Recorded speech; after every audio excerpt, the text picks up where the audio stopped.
You are Locked On Syracuse, your daily podcast on the Syracuse Orange. Part of the Locked On Podcast Network, your team every day. If Syracuse football wants to continue trending upward in recruiting, they must send players to the NFL. Period. They have to do that. There was an article that was posted this offseason, and it was from Marvin Harrison, who is now with the Arizona Cardinals, it was about Marvin Harrison, who's now with the Arizona Cardinals. I forgot who actually published the story, and I remember the headline being a very misleading headline of what the article was. But regardless, there was something that Marvin Harrison said there that I think can apply to Syracuse recruiting as a whole. So there was a question that was asked about why Marvin Harrison didn't really consider Syracuse all that much as a high school recruit. Now, for some context for you, Marvin Harrison's dad is one of Syracuse football's all-time greats, an all-time legend in the Pro Football Hall of Fame. And it's almost like a Kyan Anthony and a Carmelo Anthony type comparison for those that may not know. Okay, so this is Marvin Harrison Jr. that we're really talking about, and why he didn't really consider Syracuse all that much, even though his dad went to Syracuse and had a lot of success and everything like that. And Marvin Harrison's answer was very simple. How many wide receivers have the Orange sent to the NFL recently? The answer is not many. I don't know the number off the top of my head, but not many receivers recently from Syracuse have gone on into the NFL. Okay? Now, of course, in this instance, he's talking about wide receivers. And of course, Marvin Harrison went to wide receiver U, which is the Ohio State University. That's where you go as a receiver. But regardless, his principle can apply to any position in football. Any one of them. It doesn't have to be wide receiver. It can be any one of them. And the bottom line is that if you want to get players to come to your school, you're going to have to show a proven track record of getting players into the NFL. I know we talk a lot about relationships. They are important. Obviously, they're important. You can't get players if you don't have relationships. And money is obviously an important factor as well. And we talked about sustained success of the program. But for most of these college athletes, for most of them, I can't speak for all of them, but for most of them, they want to move on to the professional level. In this case, professional football, the National Football League. That's where these players want to go, or at least most of them want to go to. They want to go to the NFL. They want to be coached so that they can play in the National Football League. Because let me let you in on a little secret. There's a lot of money in the National Football League, especially if you make it big time there. So players, that's where they want to go. They want to get to that level. And I don't want to sound like I'm dogging too much on the Syracuse program, because obviously Syracuse does have a rich tradition of sending players to the National Football League. We do, right? I mean, Jim Brown, Ernie Davis, Floyd Little, Larry Zonka, John Mackey, Art Monk, Dwight Freeney, Donovan McNabb. We can go on and on. Syracuse has plenty of legends that have gone on to the National Football League.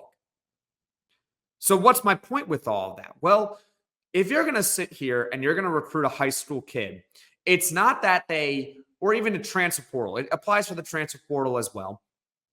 But if you're going to sit there and recruit these guys,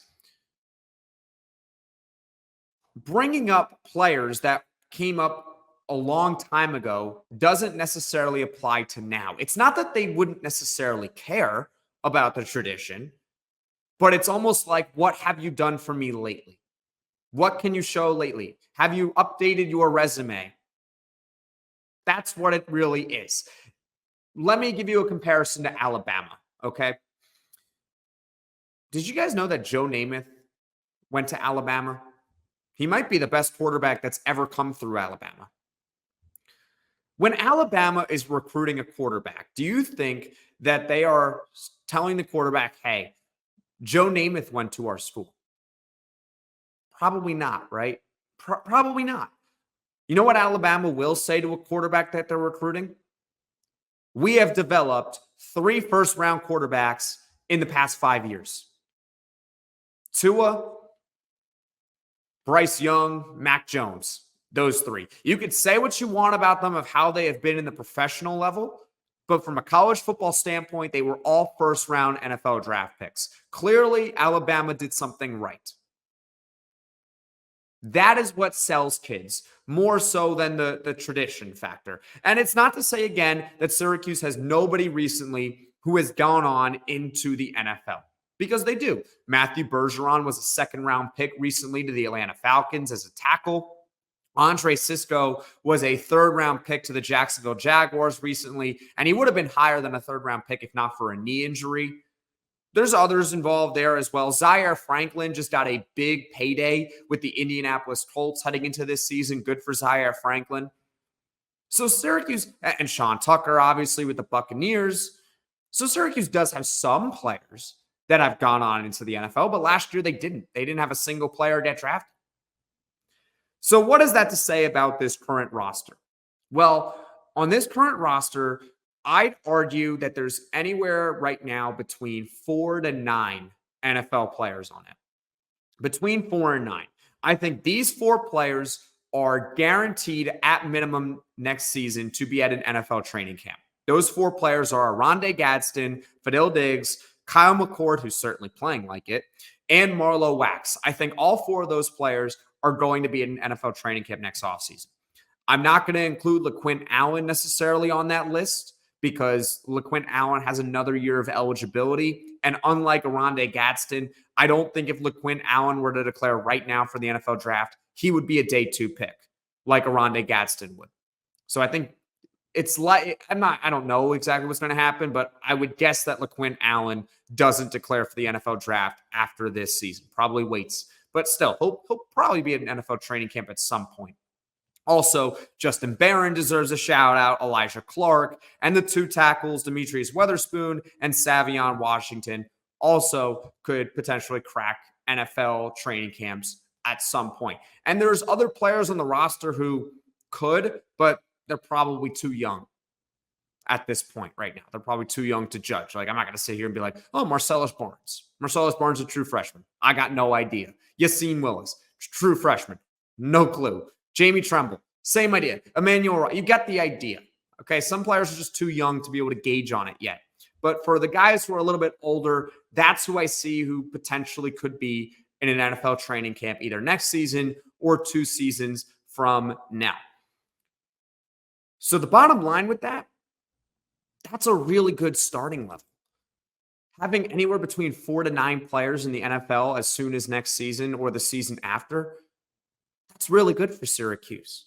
This is good. This is positive momentum that they are building, because if you can get these players to the NFL, look, Kyle McCord's not going to be here next year. He's out of eligibility.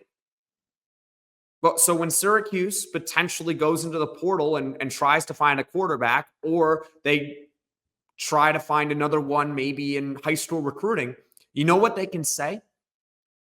We developed Kyle McCord into the NFL. You know what they can say to maybe Javion Hilson? Fadil Diggs was a fine player in the SEC. He was a fine player. But guess what? We developed him even more.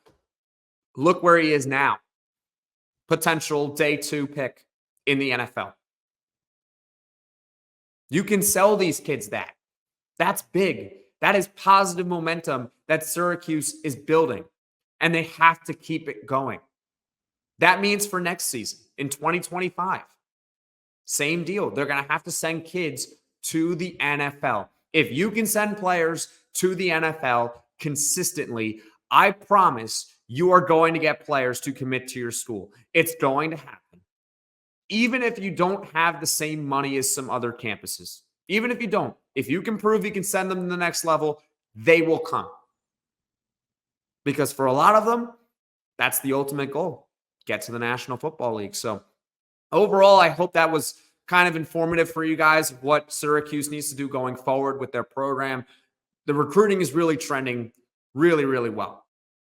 Obviously, their recruiting since the Fran Brown era has started has been great, and I predict that it's only going to get better as this year goes on, because hopefully Syracuse can continue this strong start and have a really strong year. Because if they do and send guys to the league, folks, we could be building a really, really good program here.